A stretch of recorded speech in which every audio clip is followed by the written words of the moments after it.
बहिणाबाई चौधरी यांची अरे खोप्यामध्ये खोपा ही कविता त्यांच्या प्रसिद्ध आणि अतिशय लोकप्रिय कवितांपैकी एक आहे।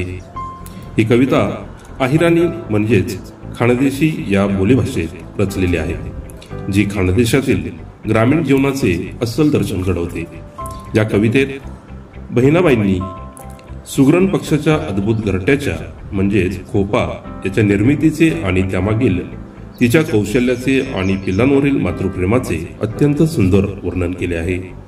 बहिणाबाई सुगरणीच्या खोप्याला अरे खोप्यामध्ये खोपा सुगरणीचा चांगला असे म्हणून त्या घरट्याची सुंदरता आणि मजबूत विणण्याची कला याचे कौतुक करतात। मातृप्रेम आणि सुरक्षा सुगरण पक्षी आपल्या पिल्लांच्या सुरक्षिततेसाठी तो खोपा उंच झाडाला वाऱ्याने हलणाऱ्या फांदीला झुलत्या बंगल्याप्रमाणे टांगते।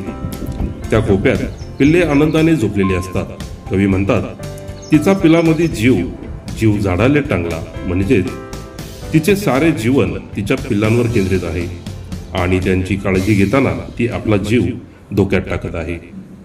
ही कविता केवळ पक्षाच्या कारागिरीचे वर्णन नाही, तर त्यातून बहिणाबाई माणसाला एक महत्वाचा संदेश देतात।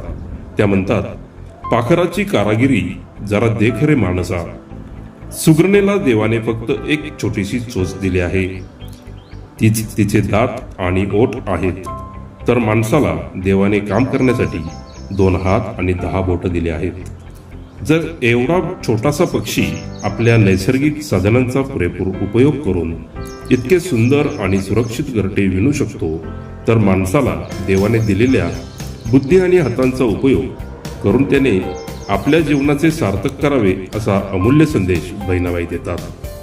बहिणाबाई चौधरी निरक्षर असूनही त्यांनी अत्यंत सोप्या, सहज आणि रोजच्या जीवनातील उदाहरणे वापरून जीवनाचे मोठे तत्वज्ञान आपल्या कवितेतून मांडले आहे। त्यांची ही कविता आजही मराठी साहित्यात आणि लोकमानसात अत्यंत आदराने जपली जाते।